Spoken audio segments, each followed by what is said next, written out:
Episode 6, Solo in Seattle. So about 4 days ago, I received a question in my Facebook Messenger from a mutual friend that I've had for more than 25 years. And she sent me a question that said, "What I want to know is this, and it may be controversial. When you're in a relationship, should you lose all of your privacy?" For example, he started opening my mail. Do you still get to be you, or do you have to be us? I received this 4 days ago, and I've sat on it for 4 days.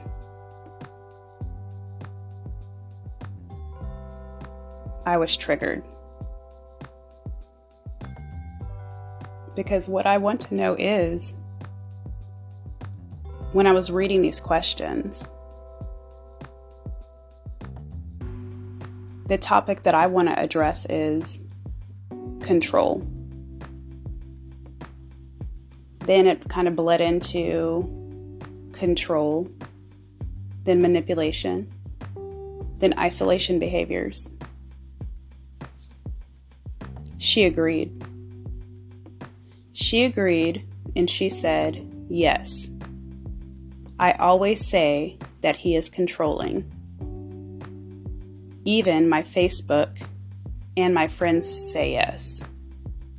So yes, control."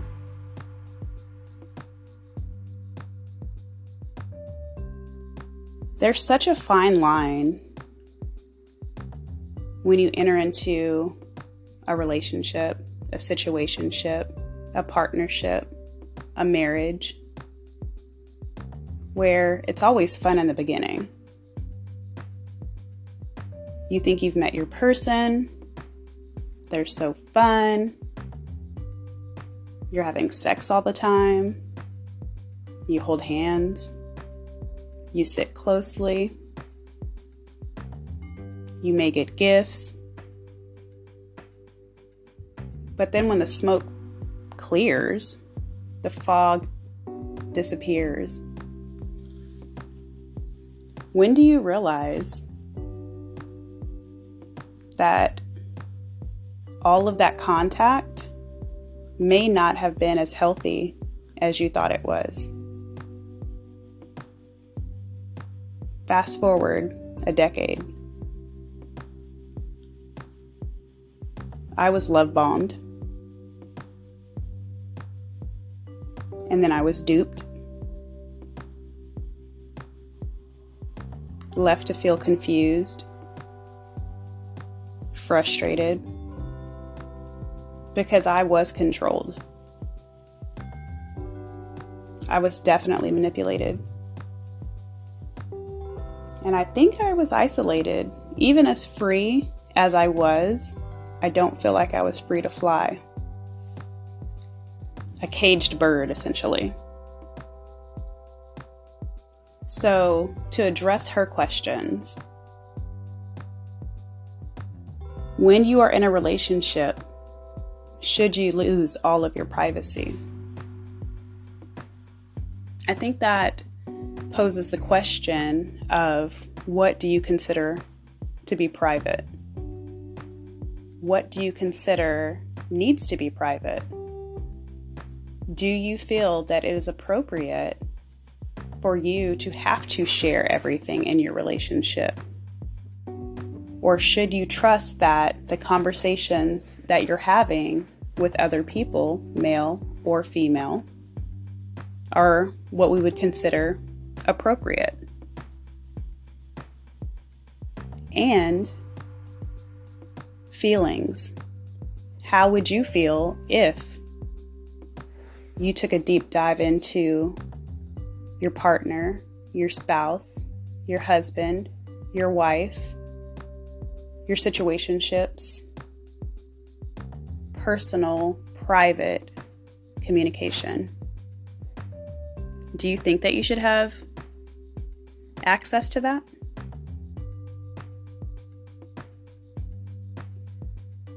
I challenge my listeners to ask yourselves, do you think that your partner should have access to your private thoughts, your private communication, with whomever it may be? My thoughts are no. Everyone needs an outlet. Everyone needs a friend or a set of friends that you can have different types of conversations with that are private, that are not shared. So I think this is where it being controversial may come in, because some people may think that their partner is privy to everything. No secrets, no hiding, no lying, no sharing. But if you are of that school of thought, don't you think that's kind of manipulation behavior? That your spouse or partner is making you think that you have to be open with them, that you have to share every single detail of your life. How do you be your own person if you share everything?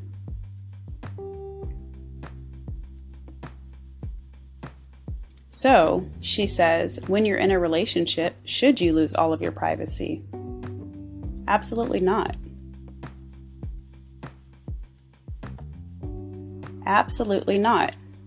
In my last relationship, neither one of us looked through each other's phones or read each other's emails, and, we would text freely in front of one another.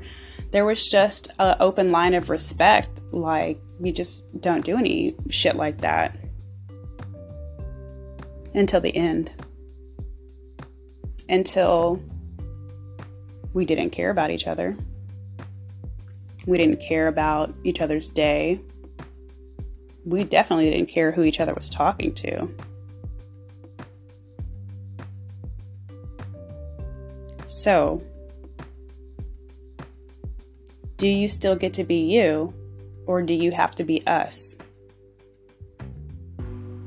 It was definitely an us for a very long time. It's almost as if we morphed into each other.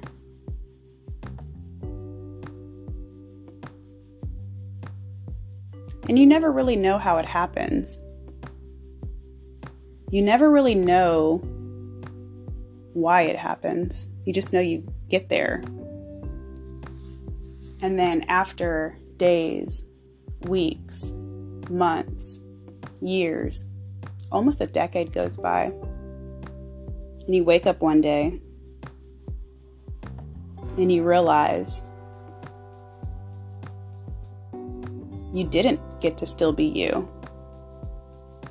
You had to become an us. And that's not meaning being a united front. That's meaning you could only see the other person's wants, needs, actions, responses, the recourse, the argument, avoiding the argument. In my case, avoiding having a conversation at all. Assumptions. I have a pattern. With relationships. In my marriage, and my last one, with the other person being inadequate and attempting to control, manipulate, and isolate me.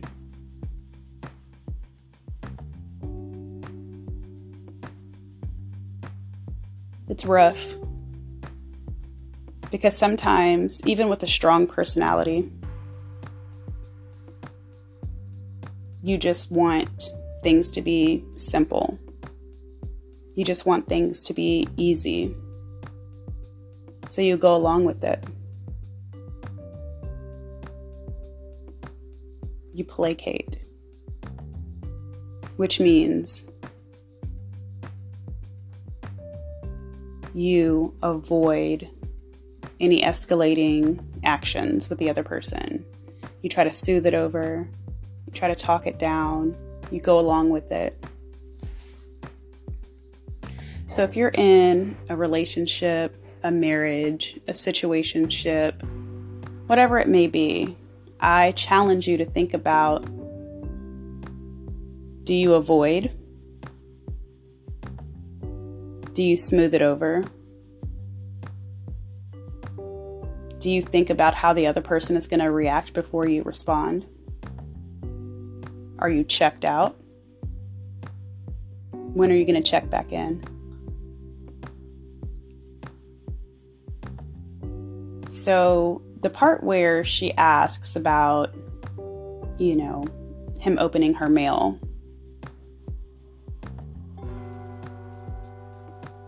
What's the point of that?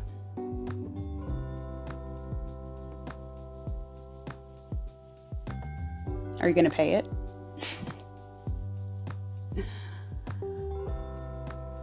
I just don't understand,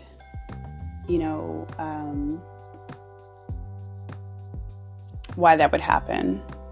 Where is the point of opening mail? Specifically because, I don't know about you, but the mail that I receive is always just like junk mail or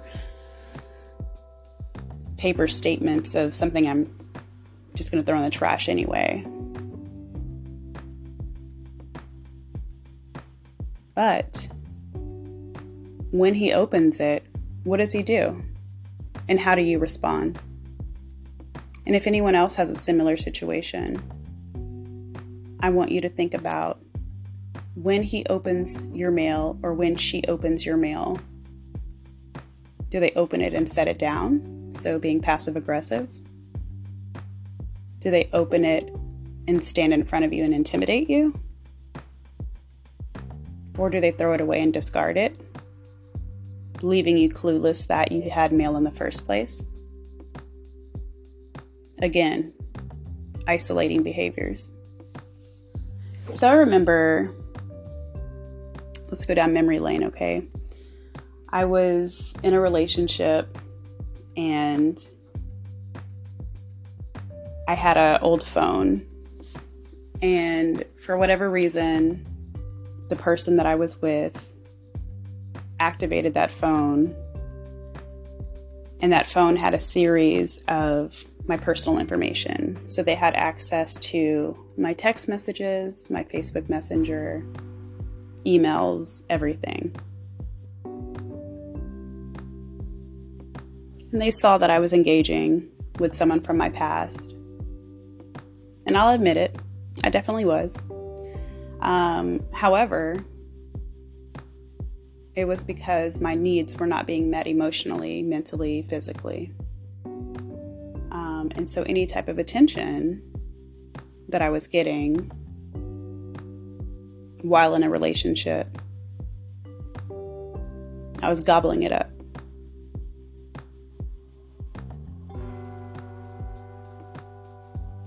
So again, asking the question, when you're in a relationship, should you lose all of your privacy? This person rolled up on me at work, y'all.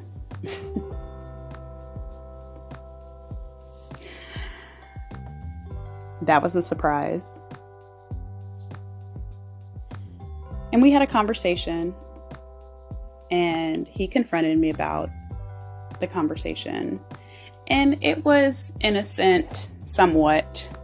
The person invited me to a barbecue when I was going to be in Louisiana. And we'd been friends for forever.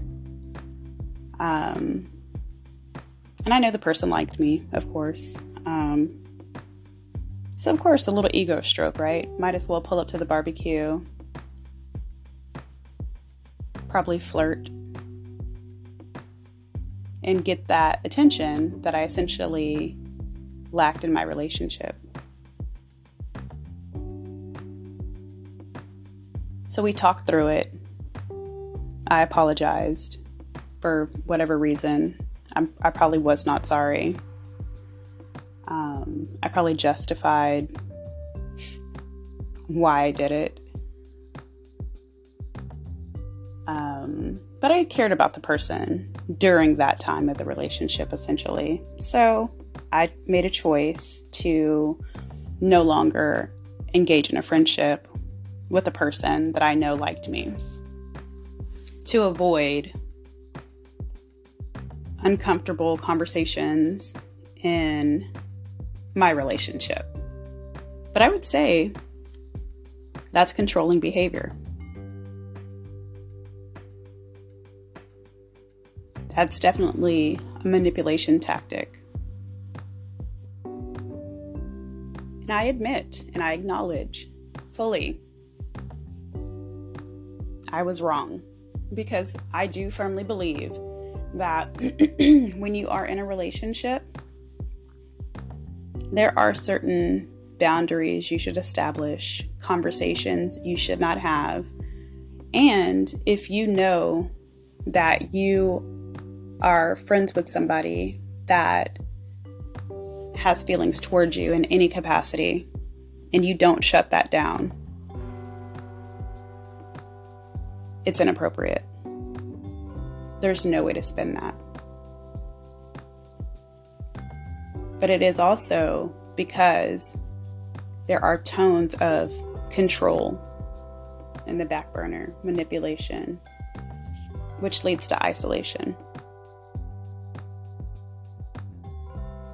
Although I come and go as I please, although I have a wonderful life, I'm able to travel, be free, do whatever essentially I want to do, I didn't realize until I ended my relationship that I was isolated.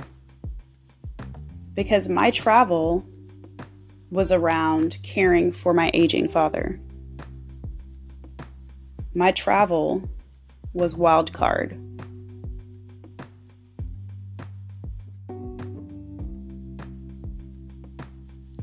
My travel wasn't until I was ready to exit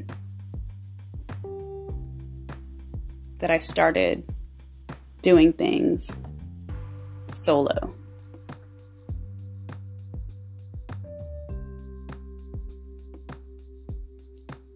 I was sitting at the table with my mom over Thanksgiving this past year.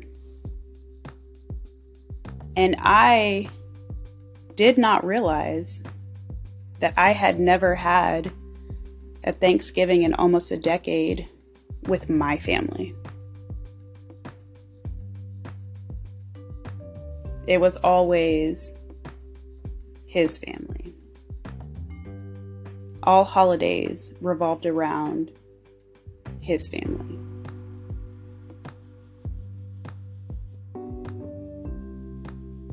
There's only one or two people in his family that I bonded with.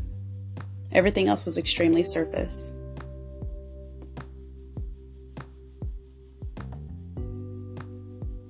One-sided. And I never really felt that they accepted me or my son.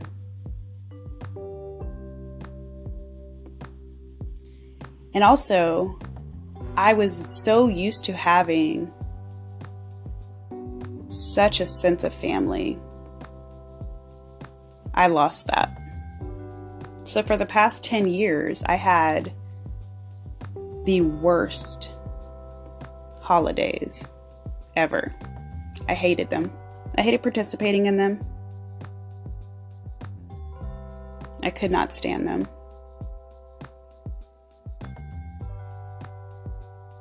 So I stopped attending. I stopped showing up. So for many, many years, I sat on the couch for all major holidays. And he left. And he went and celebrated with his family. And there's a lot of other underlying issues that I just preferred not to be engaged with that also I took a step back from. Again, value systems did not align. Things that he participated in, I didn't want to be a part of. And it just wasn't fun. At some point, if you don't enjoy the people that you are around, you're not obligated to be around them. So if you're in a long-term relationship, partnership, marriage, situationship, there is no rule book that says that you have to attend anything. There's no rule book that says you have to go. There's no rule book that says you have to like the other person's family. And I don't dislike them.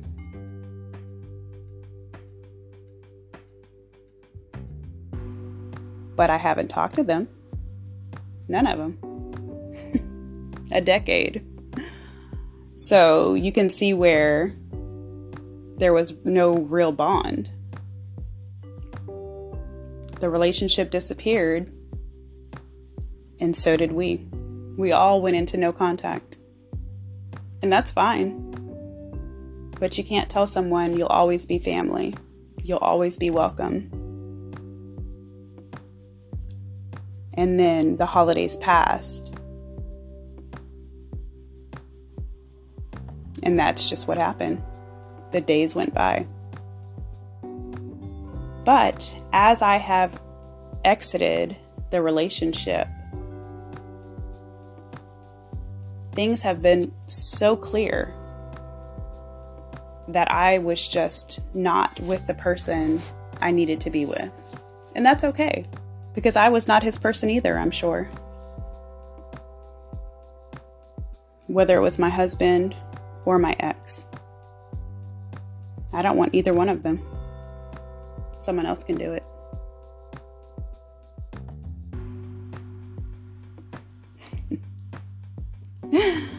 So, back to the question. Should you lose all of your privacy? No. I think that you should always be yourself. And if you have lost yourself, then you need to start finding yourself. Because yes, you should be a united front, of course. If you are willing to participate in your relationship, in your marriage, and that is your person, and you do love them, by all means, work on it. But you should have yourself and your likes and your friends. And then you can have y'all's likes, y'all's friends, y'all's togetherness. But if everything is just morphed into one, you'll lose yourself. Trust me. I've done it twice. Do not recommend.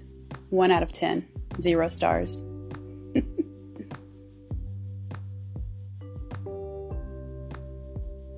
And I'm not saying that the whole relationship or my marriage was filled with control, manipulation, or isolation. Those things creep in. But in the beginning, those red flags are there. And if you enter into that relationship in the beginning or somewhere in the middle, and you realize this is not what I signed up for, I'm not getting what I need, you gotta pivot. You gotta ask those hard questions. Do you still get to be you? Or do you have to be us? Ask yourself that. Do you want to be you? Do you like yourself? Do you like who you've become? Do you like who you're working towards becoming? Or are you the same? You haven't changed. Maybe you're bent. Maybe you're broken. How do you get to be you? Or do you want to be us? Do you want to morph into one? If that's the case, what is it that you're looking for? Because the topics I'm addressing is definitely on control.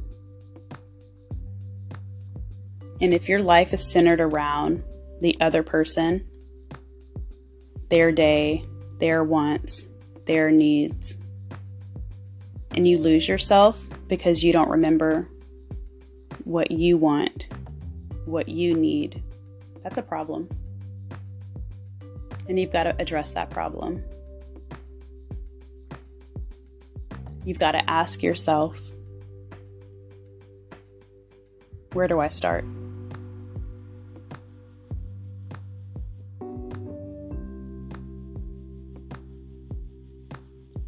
At what part in your relationship did you lose your privacy? Do you feel that you need privacy? Do you feel like you have to hide things? Or skirt the truth? Or omit? I'm the queen of omitting, by the way. I'm still working on me. Don't worry about it. I'm not coming here professing I know it all, but I do have a master's degree. I do have years and years of counseling under my belt. I do have a lot of lived experiences. And I offer perspective. Neutral perspective a lot of times. And that's the benefit that I bring. Is I can look at a question like this and immediately pull out what she's trying to say.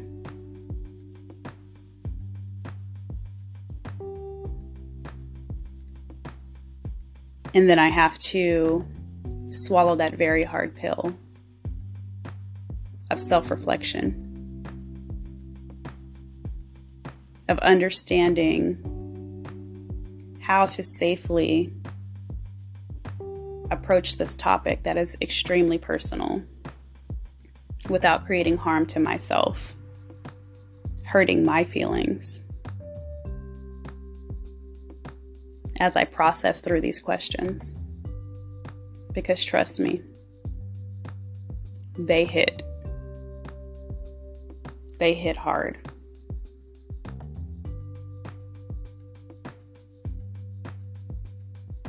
As I journey through this new phase of my life, I experienced so much gratitude that I've allowed myself to take a step out of my past relationship and remove myself from that environment to understand what happened, how it happened, how it led up to the lack of.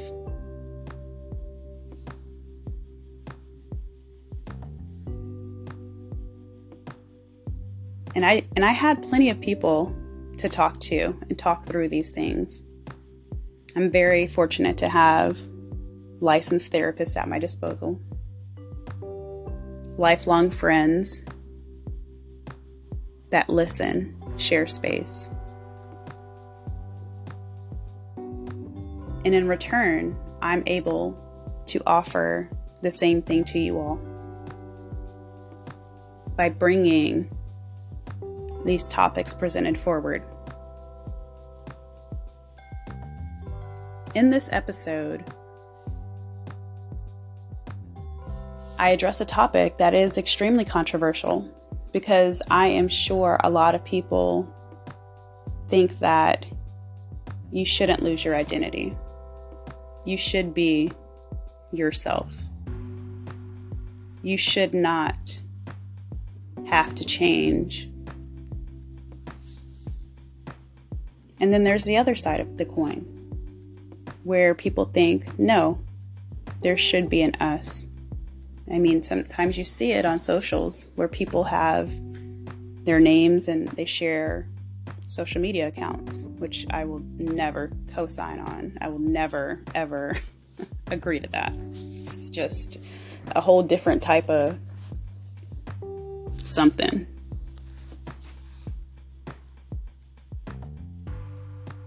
But this podcast is always and will always be about choosing yourself. I will always try to spin it in a perspective that leads you back to yourself. Because in this podcast, it is mainly about how you have lost yourself or are in the process of losing yourself. And this is also me sharing how I chose myself. In carrying forward, I will always choose myself. And I now know how to identify behaviors of control, manipulation, and isolation. And I know how to swerve that shit. I know how not to be involved in that or engage in that. I refuse. It's not worth it for me. And so, when you are in a relationship and you lose all of your privacy, you have to figure out what privacy means to you. You have to figure out if there's a boundary issue. Did you allow him to open your mail? And it wasn't until you didn't want him to open your mail that it became a problem. You have to think about the cause and the effect, right? What are the circumstantial things that led up to this behavior? How did the two of you actively get to this point?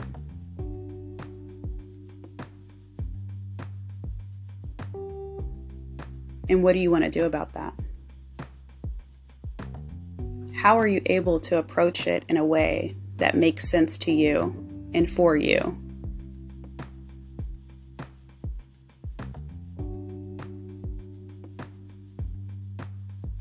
Do you want to be able to circle back to a place before you felt that your privacy was violated? Or are you circling around the reason why you're still there? And this is just a validation question, validating your thoughts around why. So I challenge my listeners to ask themselves, why? Why in a relationship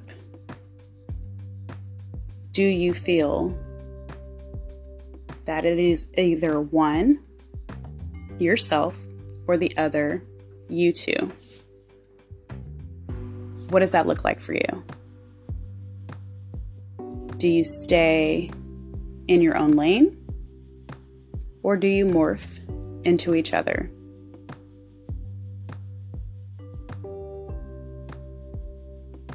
Super deep today.